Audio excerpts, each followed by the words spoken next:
Hello everyone, welcome to our channel.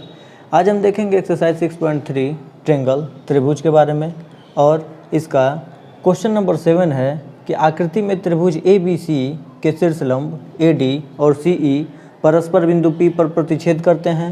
तो दर्शाइए कि पहला त्रिभुज AEP समरूप होगा त्रिभुज CDP के, दूसरा है कि त्रिभुज ABD समरूप होगा त्रिभुज CBE के, तीसरा है कि त्रिभुज AEP समरूप होगा त्रिभुज ADB के और चौथा है कि त्रिभुज PDC समरूप होगा त्रिभुज BEC के। तो इसमें हम लोग को 4 क्वेश्चंस को सॉल्व करना है, ठीक है।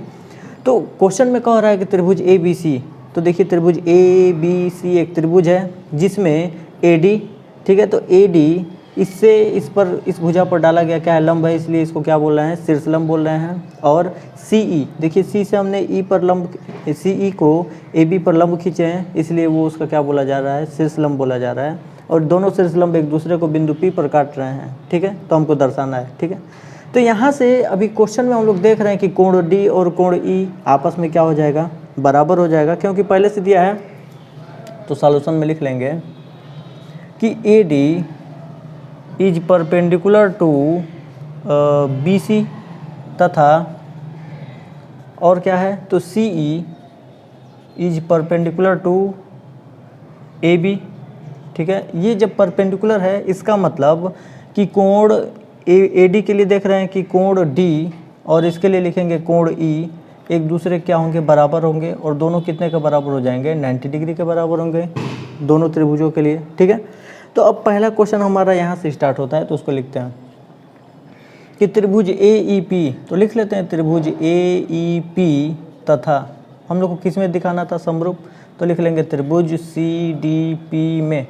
अब इन दोनों त्रिभुजों में हम लोग लेकर के दिखा सकते हैं। तो देखिए, तो पहले AEP बन कहाँ रहा है, AEP एक त्रिभुज बन रहा है, तो इधर का भी तो कोण 90 डिग्री होगा, ठीक है, इधर का भी कोण क्या होगा, 90 डिग्री के बराबर होगा। तो लिख सकते हैं कि कोण E और इस कोण CDP में देखिए तो लिखेंगे CDP एक त्रिभुज बन रहा है और इसका कोण ये 90 डिग्री के बराबर होगा। तो लिख सकते हैं कोण E बराबर कोण D, ठीक है।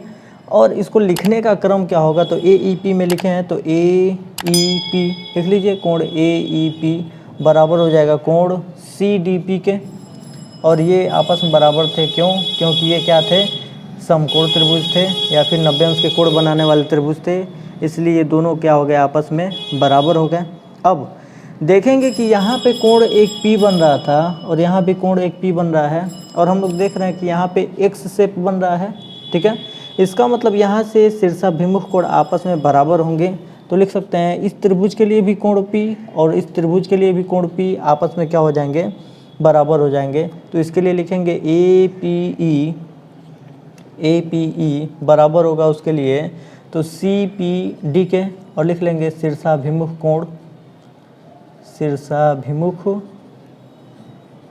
कोण थे, ठीक है, इसलिए दोनों आपस में बराबर हो गए। तो हम लोग देख रहे हैं कि ये भी उसका क्या था, एंगल था, ये भी उसका क्या था, एंगल था। तो एंगल वाले क्राइटेरिया से कह सकते हैं कि त्रिभुज AEP समरूप हो जाएगा त्रिभुज CDP के, और ये इस तरीके से हमारा पहला क्वेश्चन क्या होगा, सॉल्व हुआ। तो 7वें का पहला क्वेश्चन हो जाएगा और इसका आंसर हो जाएगा। अब हमको दूसरे क्वेश्चन में दिखाना था, ठीक है, ये पहला हो चुका है, चलिए दूसरा नीचे कर देते हैं। दूसरे क्वेश्चन में दिखाना है तो लिख लेंगे त्रिभुज ABD तथा त्रिभुज का नाम है CBE में। अब इन दोनों त्रिभुजों में हम लोग सॉल्व करेंगे और दिखाएंगे। तो देखिए, तो ABD कहाँ बन रहा है, ABD एक त्रिभुज बन रहा है जिसमें कोण D बराबर है 90 अंश के। तो लिख रहे हैं इसका कोण D बराबर होगा CBE कहाँ बन रहा है, तो CBE यहाँ भी देख रहे हैं कि कोण E 90 अंश के बराबर है, तो लिख देते हैं ये कोण E के बराबर है। ये हम लोग पहले भी कर चुके हैं 90 अंश के बराबर, इसको इक्वेशन नंबर आप फर्स्ट करके भी कर सकते हैं, इसको कह सकते हैं समीकरण 1 से। तो हम लोग लिख लेंगे समीकरण 1 से ये दोनों क्यों बराबर है, क्योंकि दोनों समकोण थे। और अब हम लोग देखेंगे इन दोनों त्रिभुजों में कुछ कॉमन भी तो होगा, ठीक है। तो देख रहे हैं कि इस त्रिभुज में ABD में, तो ABD में भी ये कोण B आ रहा है और त्रिभुज सी बी ई में भी कोण बी आ रहा है, इसका मतलब दोनों त्रिभुजों के लिए कोण बी क्या हो जाएगा, कॉमन हो जाएगा। तो इसके लिए भी लिख दे रहे हैं कोण बी। अब लिखने का क्रम क्या होगा, तो बी हो चुका है तो इसको हम लोग लिख दे रहे हैं ए और डी। देखिए ए बी डी हो गया, और इसके लिए लिखना है तो लिख लेंगे सी और ई। दोनों कोण थे आपस में बराबर थे और ये दोनों में क्या था, कॉमन था, तो इसको लिख लेंगे उभयनिष्ठ या फिर कॉमन भी लिख सकते हैं। तो ये दोनों में क्या हो गया, उभयनिष्ठ हो गया। तो फिर वही ये भी एंगल था और ये भी एंगल था, और एंगल वाले क्राइटेरिया से हम कह सकते हैं कि त्रिभुज कौन से, तो त्रिभुज ए बी डी समरूप हो जाएगा त्रिभुज सी बी ई के। और इस तरीके से हमारा दूसरा क्वेश्चन भी प्रूफ हो गया, ठीक है, और ये दूसरे वाले का आंसर हो गया। इसी तरीके से हम लोग ए ई पी के लिए देखेंगे, तो ए ई पी, ठीक है, देखिए तो फिर यहाँ भी समकोण त्रिभुज बन रहा था। और ए डी बी, तो ए डी बी में हम लोग अगर दर्शाना चाहते हैं तो इसको भी कर सकते हैं, ठीक है। आप लोग इसको नोट कर लीजिएगा, हम यहाँ से इसको मिटाते हैं, ठीक है, पहला मिटा देते हैं फिर, या फिर पूरा मिटा देते हैं, आप लोग नोट कर लीजिएगा, ठीक है। अब हम लोग यहाँ से तीसरा क्वेश्चन इसका देखेंगे। थर्ड वाले को अगर प्रूफ करना है तो थर्ड वाले को ले लेते हैं। और थर्ड वाले में क्या प्रूफ करना था, तो त्रिभुज ए ई पी था और दूसरा त्रिभुज क्या था, तो लिख लेते हैं त्रिभुज ए डी बी में। अब दोनों में दर्शा सकते हैं। तो ए ई पी त्रिभुज, देखिए ए ई पी एक त्रिभुज है और दूसरा त्रिभुज है ए डी बी।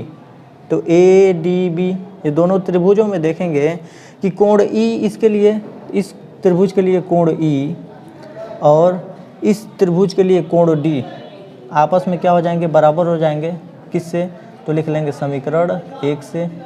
अभी किए थे कोण डी बराबर कोण ई, या फिर कोण ई बराबर कोण डी लिख सकते हैं, ठीक है।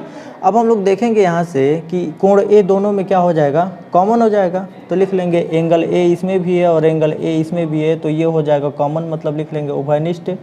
और इस तरीके से हम लोग एंगल वाले क्राइटेरिया से कह सकते हैं कि दोनों त्रिभुज एक दूसरे के क्या हो जाएंगे, समरूप। तो त्रिभुज ए ई पी समरूप हो जाएगा त्रिभुज ए डी बी के। और इस तरीके से इसका तीसरा क्वेश्चन भी क्या हो गया, कंप्लीट हो गया।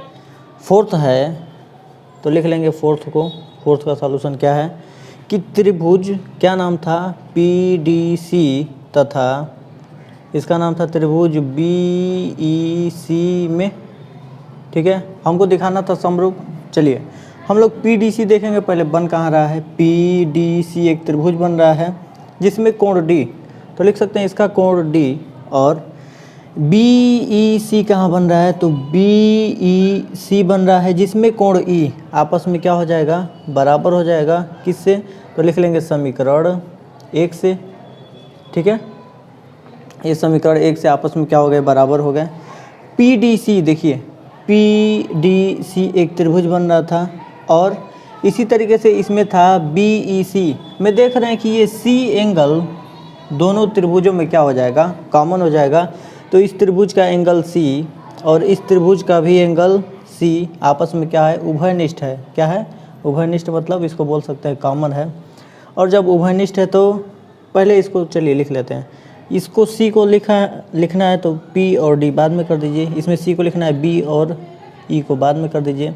यहाँ से हमने देखा कि ये दोनों उभयनिष्ठ थे, इसलिए एंगल और एंगल वाले क्राइटेरिया से हम लोग कह सकते हैं कि त्रिभुज पी डी सी और त्रिभुज बी ई सी एक दूसरे के क्या हो जाएंगे, समरूप हो जाएंगे। और ये हो गया चौथे का आंसर। इस तरीके से हमारा 7वां क्वेश्चन ख़त्म हो गया।